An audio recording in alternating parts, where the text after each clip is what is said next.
everyone, this is Heather Smith from Storyville Photography, and today I'm going to show you how to use our newest action, Beach Vibes. So the first thing you want to do is make sure you have your Actions panel open and come over to the Beach Vibes action and open the group up. And the first thing I like to do is start with the sand base and then work my way down.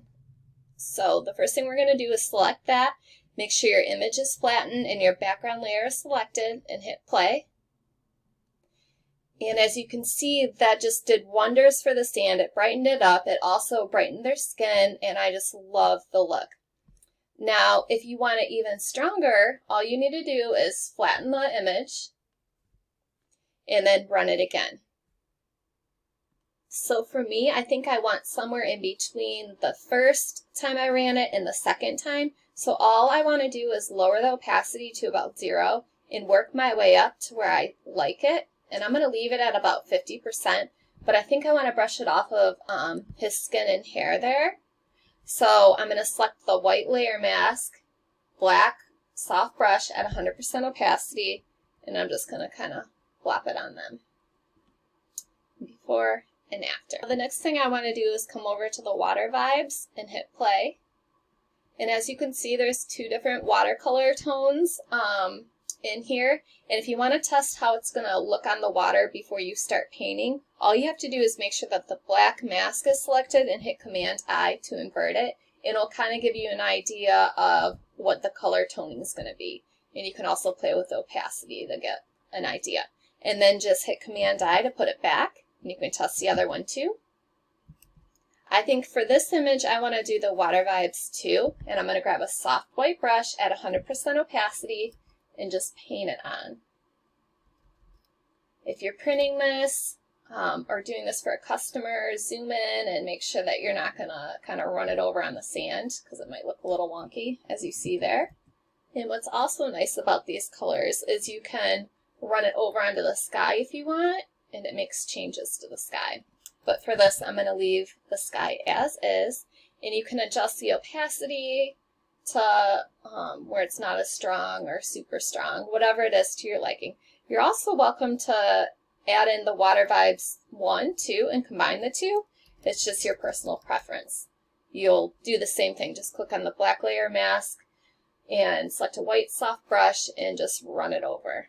Or I think I showed you guys this trick before. All you need to do is hold the Option key and drag down on the mask and hit yes, and then it does it for you.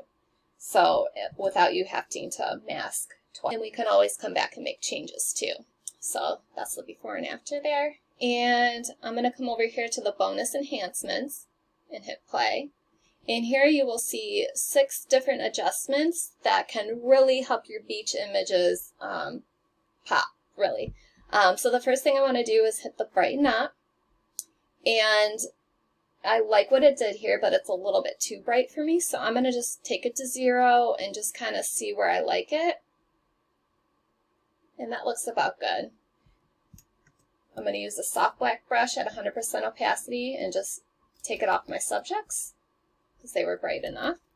And then I'm going to come over to the contrast and turn that on. And I think I like it at 100% opacity, so I'm going to leave it as is, but you can play around with that if you'd like. I am going to take a soft black brush at 100% opacity and just kind of dash along here. There's a little bit of the sky blown out, but it doesn't look like there's too much I can do there, and it's not bothering me too bad. Okay, so the next thing I want to do is come over to the rich midtones and turn it on. I'm going to dial it back just a little bit. And then I want to take this off of my subjects completely, and instead of zooming in and really having to work hard on that mask, I'm going to just use the right bracket key to increase the size of my brush, make sure it's black, soft, and at 100% opacity, and just kind of click on them. And it does like this spotlight effect. It's really fun. Take it off of the grass. Oh my gosh. The sand and the water there. And the other ones I'm not going to use, but you are welcome to if you want to do a matte finish. And again, you can brush it off your subjects if you want. Just make sure the mask is selected and voila. But I'm not doing matte here. You can tone down the vibrancy with the tone down and the colors if you'd like. And then you can also increase them. And just play around with the slider, guys, and just see what your eye likes. Trust your eyes. So that's the before and after. And now I'm going to come over to the sunburn relief and hit play. And in this, you'll see the skin rejuvenation and the sunburn relief. To use this, all you need to do is click on the black layer mask like you did with the water vibes. Select the white brush at 100% opacity, make sure it's soft, and just kind of paint on like the sunburned areas. And then you can lower the opacity. I like to normally use the sunburn relief first and then click on the skin rejuvenation and paint that on as well. Again, if you're doing this for a client or plan on printing, zoom in so you don't get some weird halos, guys. And for this, I want it a little bit stronger, so I'm going to copy the layer just by hitting Command J. And you can do this as much as you want. I could do it a third time. And that looks good to me. So that is the before and after. And I think that about does it, guys. This is where we started, and this is where we finished, all with just using the Storyville Beach Vibes. So I hope you have a wonderful day. You can find this at www.storyvillephotography.com. Bye!